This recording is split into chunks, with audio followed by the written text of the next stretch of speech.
Perdí mi trabajo el lunes.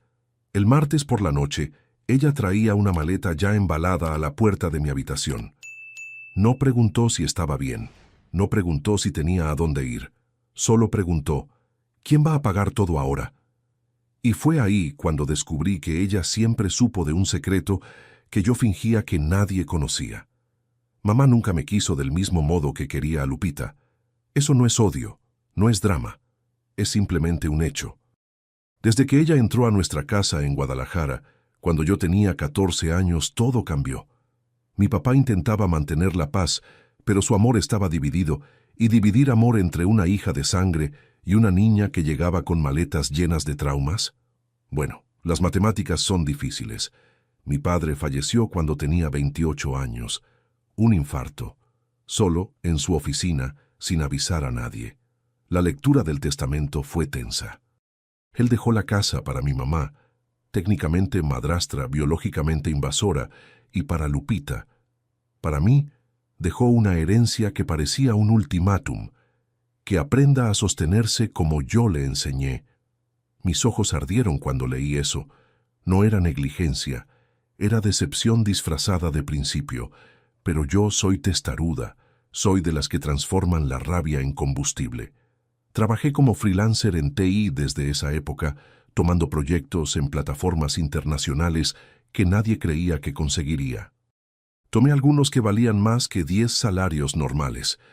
Yo era buena en lo que hacía, muy buena en realidad. Mientras tanto, pagaba la universidad privada de Lupita, mantenía el carro que mi padre dejó, contribuía con cuentas que técnicamente no eran mi responsabilidad. «Estás tan ausente», decía mi mamá, «siempre viajando los fines de semana. Parece que ya no quieres estar cerca de nosotras». Los fines de semana yo viajaba, pero no a donde ella imaginaba. Hace 7 años hice algo que nadie sabía. Compré un penthouse en una zona mejor de la ciudad, mucho mejor, sola, con mis ahorros, con mi sudor, con mi trabajo de madrugada mientras la mayoría dormía. No era grande, era minimalista en realidad, 2 cuartos, una vista de vidrio hacia el horizonte de la ciudad, un lugar que era completamente mío, donde no había fantasmas de mi papá, o presencia de mi mamá, o necesidad de justificar mis decisiones a nadie. Los fines de semana los pasaba allá. Leía libros que nadie me cuestionaba. Veía series hasta las 3 de la madrugada sin tener que ser silenciosa. Cocinaba para una persona, yo misma. Bailaba desnuda en mi sala sin que alguien tocara la puerta preguntando si estaba bien. Era un privilegio pequeño, pero era mío. El martes la empresa me llamó en una videoconferencia. El restructuring. El lamentablemente tus horas ya no encajan. El vamos a intentar en otro proyecto. Se sentía como ser destituida mientras aún estaban hablando. Apagué la cámara, apagué la computadora y encaré mi habitación durante 2 horas intentando respirar normalmente. Bajé a cenar. Mi mamá ya había preparado algo. Caldo de camarones con pan tostado. Lupita estaba haciendo scroll en su teléfono. Nadie preguntó cómo fue mi día hasta que me serví un plato. «Valeria, necesitamos hablar», dijo mi mamá. Su tono era ese, el tono que usaba cuando iba a decir algo que ya había ensayado. «Perdí mi trabajo hoy», solté. Pensé que la palabra perdedora reverberaría en la sala, pero no, solo parpadeó y continuó. «Entonces, perfecto timing, porque necesitamos conversar sobre dinero». Mi estómago se hundió. Explicó, con una frialdad que aún me asusta recordar, que la casa tenía deudas, que las cuentas se estaban acumulando, que Lupita aún tenía 2 años de universidad, que ella me cuidó después de la muerte de mi papá, que eso creaba obligaciones.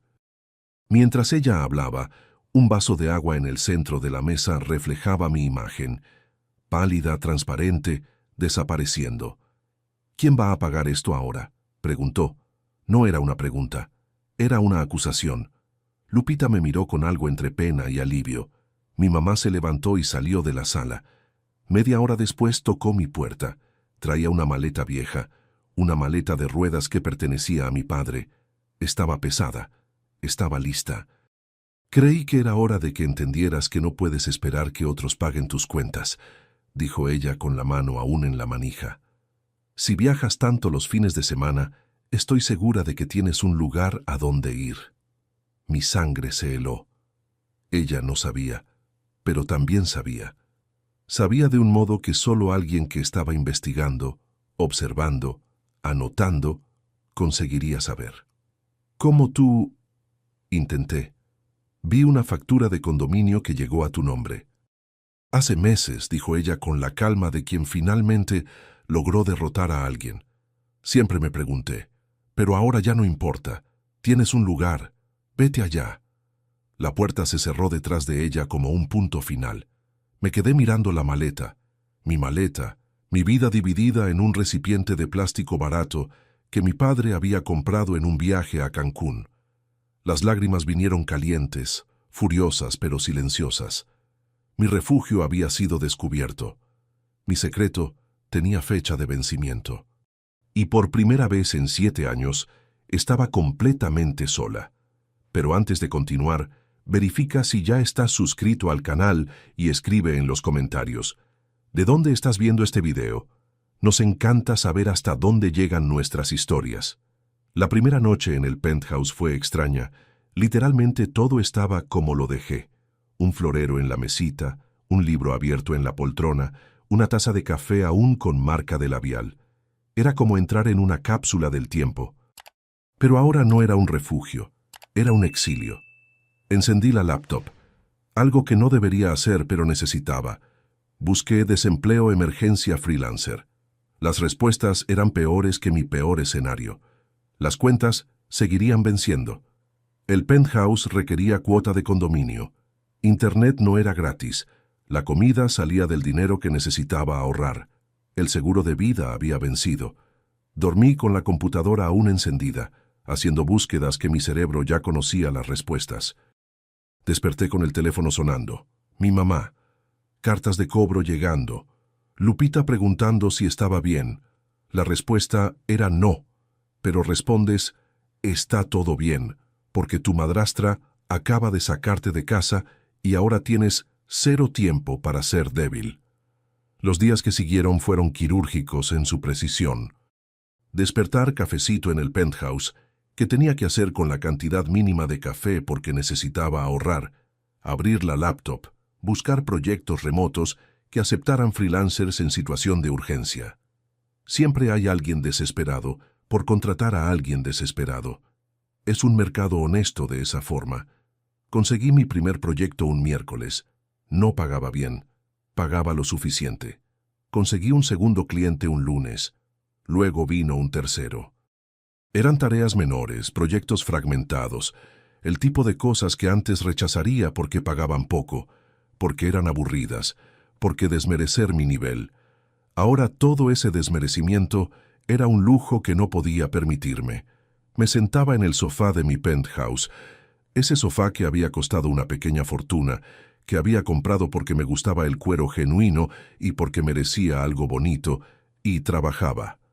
Código HTML, debuggear bases de datos, integración de APIs, documentación, slides. Todo lo que era rápido, todo lo que no requería pensamiento profundo, todo lo que pagaba la siguiente semana. La comida se volvió lo más difícil. Compré arroz, frijoles, cebolla, huevos. Comida de pobre rico. Esa que comes y sientes que te estás castigando a ti misma mientras te alimentas. Hice una lista de cuánto gastaba por día, cuánto podía gastar. Dividí por 30. Transformé abundancia en abstinencia. Mi teléfono comenzó a sonar menos. Lupita dejó de enviar mensajes. Mi mamá envió una notificación de que había bloqueado mis llaves de la casa. Ni siquiera podía entrar a recoger mis cosas personales. Fue rápido, profesional. Ella había hecho esto antes, se notaba. 1 semana, 2, 3. Mi cara comenzó a verse diferente en el espejo. Más delgada, más cansada. Mis ojos tenían ese brillo que solo quienes funcionan con fe logran tener. Pero tuve que dejar de llorar. Las lágrimas no producen código. El dolor no compra comida. Recibí la primera propuesta que parecía decente un jueves. Una empresa de tecnología que buscaba una arquitecta de base de datos para un proyecto de 6 meses. No era freelance. Era una contratación. Tenía beneficios. Tenía salvación. Hice clic en el enlace para aplicar, y mi corazón comenzó a acelerarse de una forma que no había sentido desde el día en que compré el penthouse. Pero antes de que pudiera terminar el formulario, recibí un mensaje de WhatsApp. Era de Lupita. Mamá está enferma. Creo que deberías saberlo. Amigos, cada historia que les cuento sale todos los días, pero YouTube solo se las mostrará si tocan el botón rojo de suscribirse. Gracias. Hice algo muy estúpido en ese momento. Podría haber ignorado. Podría haber eliminado el mensaje y continuado llenando el formulario para el puesto que era prácticamente mi puerta de salida del pozo. Pero Lupita no era el tipo de persona que dramatizaba. Si ella estaba diciendo que mi mamá estaba enferma, entonces mi mamá estaba realmente enferma. La llamé. Nadie contestó. Llamé a la casa. Nadie. Llamé a Lupita de nuevo. Se desplomó en el trabajo, dijo Lupita, y escuché el llanto en su voz. Dolor en el pecho. Pensaron que era un ataque cardíaco, pero fue angina. Los doctores dicen que su corazón está débil. Está en observación. Las próximas 48 horas son críticas. Mi abuelo había muerto por problemas cardíacos. Mi papá había muerto de infarto. Yo había heredado esa predisposición biológica al desastre, y ahora ella estaba teniendo la vista previa. Agarré la llave del carro, que aún estaba a mi nombre, y fui. No pensé en dinero. No pensé en que este viaje costaría gasolina que no podía gastar. No pensé en nada.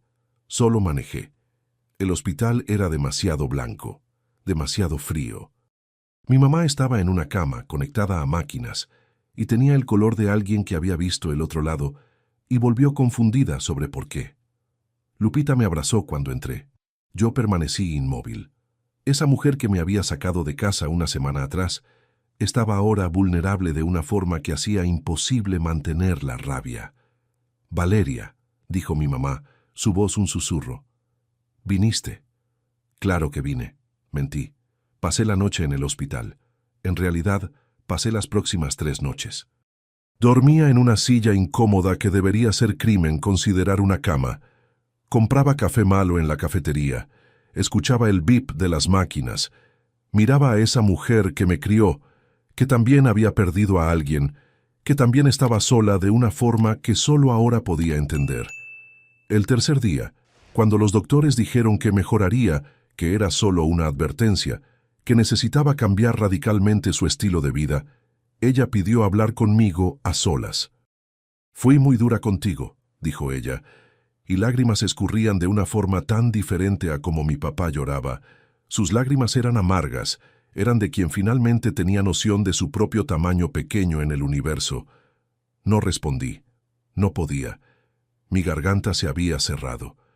«Tu papá», comenzó ella, y respiró como si estuviera diciendo algo que había guardado durante 37 años. «Tu papá nunca realmente me amó. Yo lo sabía. Lupita siempre fue suficiente porque era su hija. Pero tú eras suya de un modo que yo nunca sería nada más que una intrusa». Mis ojos ardían. Cuando él murió era como si hubieras ganado, y no podía lidiar con eso. Así que creé razones para estar brava contigo. Creé motivos para que no merezcas. Porque si no merecías, entonces no sería tan obvio que él me eligió a ti. Ella respiraba con dificultad. Las máquinas aceleraban. Cuando vi la factura del penthouse, sentí alivio, en realidad. Porque significaba que tenías un lugar a donde no podía llevarte. Un lugar que era solo tuyo. Un lugar que finalmente tenías que no era mi fracaso. «Mamá», comencé. «No», dijo ella con fuerza que la asustó. «Escucha, quería que me odiara. Quería que sintieras lo que yo sentía, pero mirándote aquí 3 noches esperando saber si tu madrastra moriría, eso me dice que eres mejor persona de la que jamás fui». Salí de esa sala y lloré en un baño del hospital durante 20 minutos. Lloré por todo, por mi papá, por esa mujer que había intentado ser madre y terminó siendo antagonista, Por Lupita, que perdió un pariente sin ser realmente pariente. Por mí, que tenía que ser fuerte cuando todo lo que quería era quebrarme. Cuando volví, mi mamá estaba durmiendo. Llamé al puesto que había perdido y pedí disculpas al reclutador. Él tuvo paciencia. Dijo que podía esperar. Pero yo sabía que ya no podía esperar. No por empleo, no por redención, no por nada que viniera de afuera para salvar mi propio desastre interno. El alta del hospital fue amortiguada por recetas de medicamentos costosos y la realidad de que mi mamá no podía trabajar por tiempo indefinido. Los doctores fueron claros. El estrés era su enemigo ahora. Cualquier conmoción podría desencadenar otro episodio. Eso significaba que la persona que me había sacado de casa ahora necesitaba que volviera. Ella no pidió disculpas de forma formal. No había ramo de flores, cena especial o dramatismo. Solo un día, cuando fui a visitarla al hospital, dijo: «Lupita no puede cuidar todo sola. Yo no puedo cuidar nada. Estás viviendo en un apartamento que no puedes sustentar. Las tres perdimos a personas que amábamos. Creo que podríamos dejar de castigarnos mutuamente por eso». Moví mi laptop de vuelta a la casa. Mi habitación continuaba como la dejé. Mi mamá ni la había tocado. Eso fue más aterrador que cualquier pelea. Era como si ella siempre supiera que volvería, como si hubiera reservado un lugar para mí solo en caso de emergencia. Los meses que siguieron no fueron fáciles. Mi mamá tenía días malos en los que la rabia surgía sin aviso, en los que me culpaba nuevamente por cosas que no eran mi culpa, en los que la angustia de casi muerte se transformaba en furia con alguien que estaba lo suficientemente cerca para absorberla. Yo aprendía a reconocer las señales y me alejaba. No era saludable estar presente para eso, pero también aprendí otra cosa. Ella realmente había intentado a su manera tortuosa. Esa mujer que entró a nuestra casa cuando tenía 14 años había hecho lo mejor que sabía hacer con las herramientas que tenía. Y ahora, a los 70 y tantos, lo mejor que podía hacer era simplemente intentar estar presente. Lupita y yo comenzamos a conversar, de verdad. Conversaciones que no estaban mediadas por mi mamá, que no eran sobre cuentas o culpa o responsabilidad. Ella me contó sobre sus miedos. Yo conté sobre los míos. Descubrimos que teníamos mucho en común. 2 hijas criadas por la misma mujer, pero de maneras completamente diferentes, ambas buscando validación en lugares equivocados. «¿Eres mi hermana de verdad?», preguntó una noche. Estábamos haciendo café en la cocina mientras mi mamá dormía. «Biológicamente, técnicamente no», respondí. «¿Pero realmente?», insistió. «Sí», dije. Y fue la primera vez que eso era verdad sin reservas. Volví a trabajar seriamente. Conseguí el puesto que había perdido. La empresa esperó porque a veces ser honesto sobre caos personal es atractivo para empleadores que buscan gente real. Comencé como contratada temporal, prueba de 3 meses. Pasé la prueba. Luego vino la oferta de quedarme. Luego vino un aumento. Luego vino la realización de que realmente podría sustentarnos a las 3. Mi mamá comenzó fisioterapia. Luego psicoterapia. Ella tenía cosas que procesaba. El hecho de que mi papá había vivido una vida entera que ella no podía compartir, que sus hijas la dejaban atrás porque era demasiado, porque era dura, porque había elegido dureza para no sentir miedo. «¿Sabes por qué realmente lo hice?», preguntó un tarde mientras caminábamos por el bosque de Chapultepec, ejercicio que los doctores recomendaban. «¿Por qué te saqué?». «Porque estabas brava», respondí. «Porque te escapaste», me corrigió.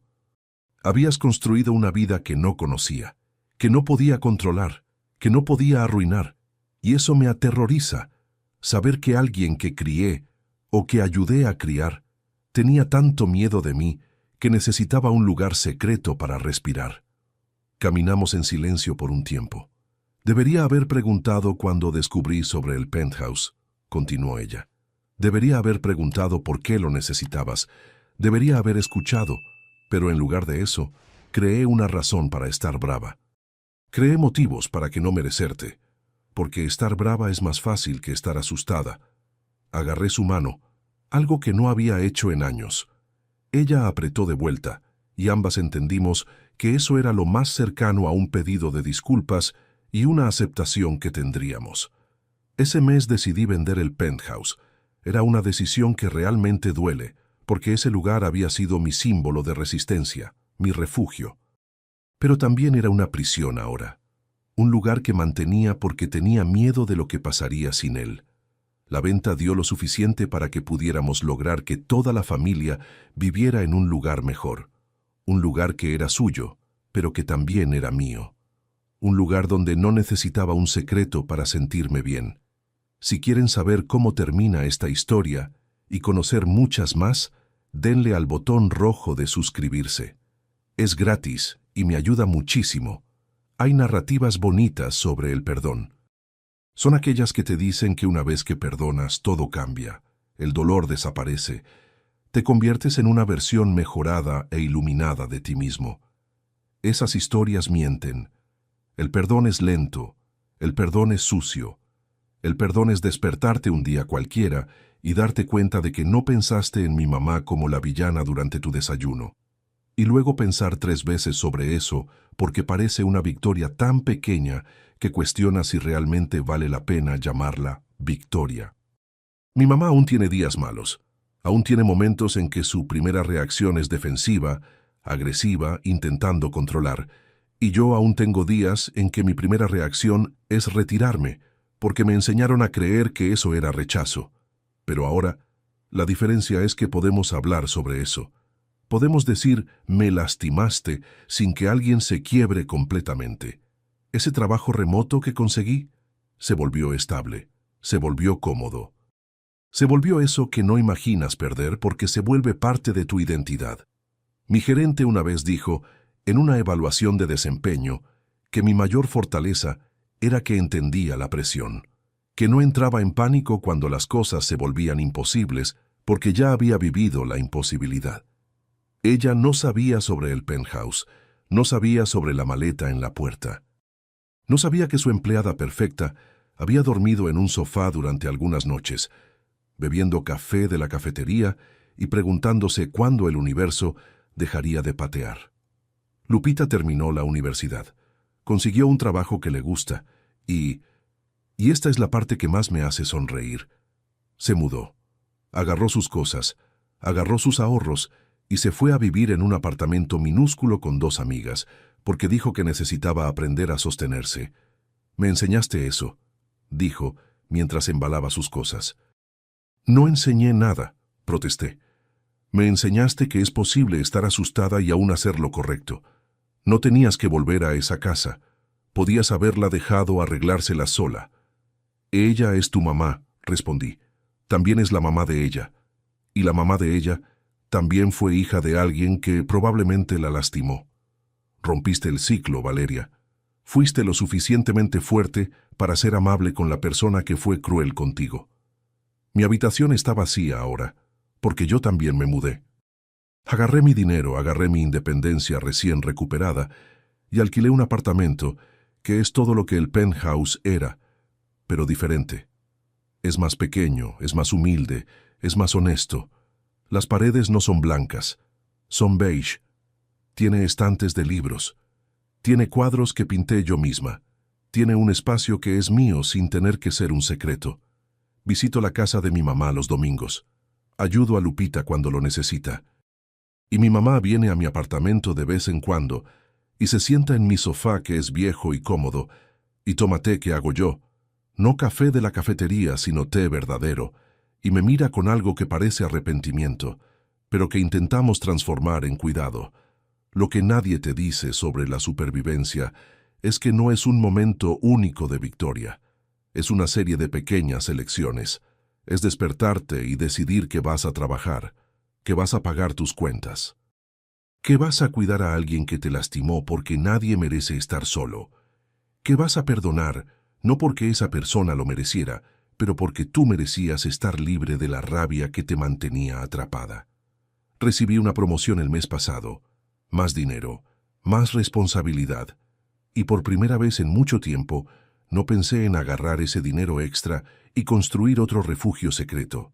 Pensé en cómo podría ayudar a Lupita con sus estudios de posgrado. ¿Cómo podría pagar por alguien que cuide a mi mamá 2 veces a la semana para que pueda descansar? ¿Cómo podría finalmente respirar sin estar lista para huir? ¿Esa maleta vieja que mi papá había comprado en Cancún? La tengo en un armario ahora. No cargo trauma con ella. Cargo solo el objeto. Tela, ruedas, cremallera. Una cosa común que una vez pareció como el símbolo de mi desastre. La vida no es sobre vencer gente. No es sobre estar en lo correcto y ser validada. No es sobre ese momento cinematográfico donde todo cambia porque tuvimos una conversación importante. La vida es sobre despertar cada día y elegir quién quieres ser a pesar de quién fuiste. Desperté un sábado por la mañana. El tipo de sábado donde no hay gente esperándote, sin videollamadas agendadas, sin código para debuguear. Era un sábado que era solo sábado.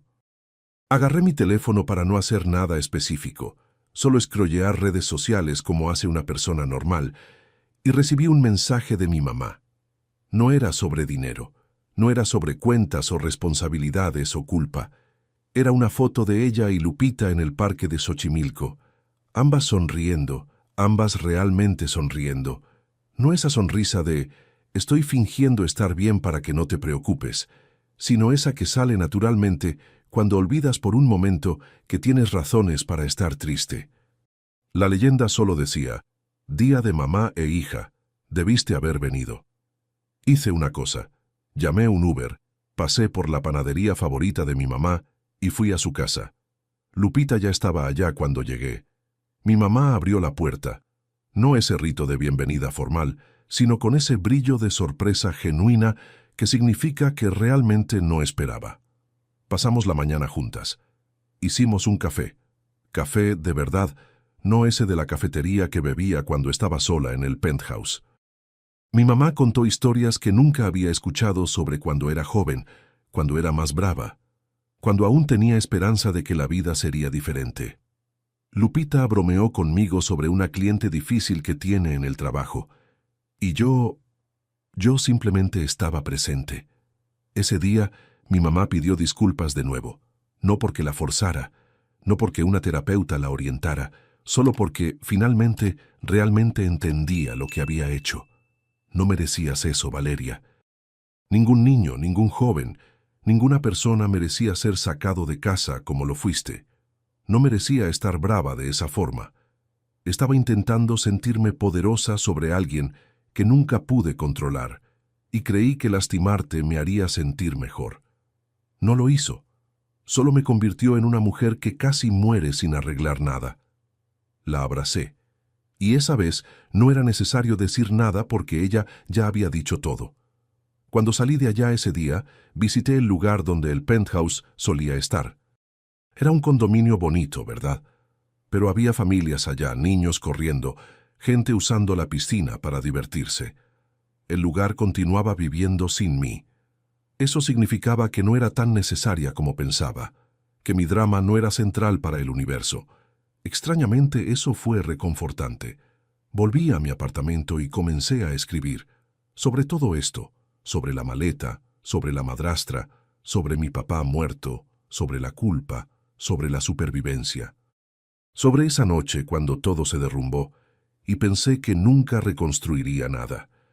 Y lo más loco es que mientras escribía, me di cuenta de que había reconstruido. No volví a lo mismo. Construí algo diferente, algo mejor.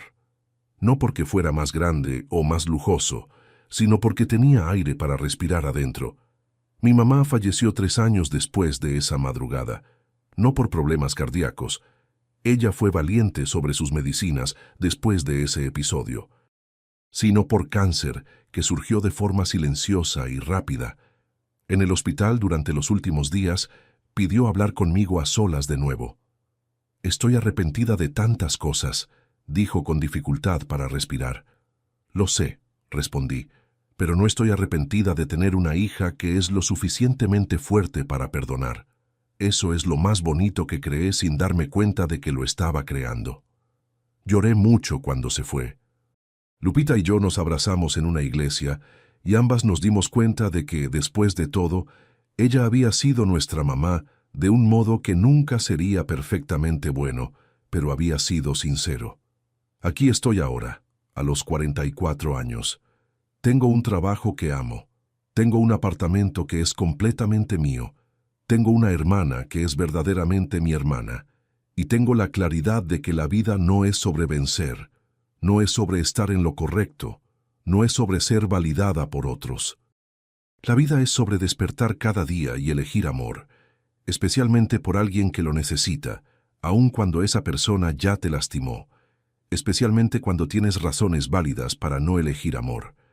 Esa noche, cuando todo se derrumbó, no fue mi peor día. Fue solo el día que me enseñó que era más fuerte de lo que parecía, que podía sostener a otras personas mientras me sostenía, que el perdón no es debilidad. El perdón es lo más fuerte que una persona puede hacer. Si te gustó esta historia, haz clic en suscríbete y cuéntame en los comentarios qué parte te impresionó más. Mañana hay más. Nos vemos allá.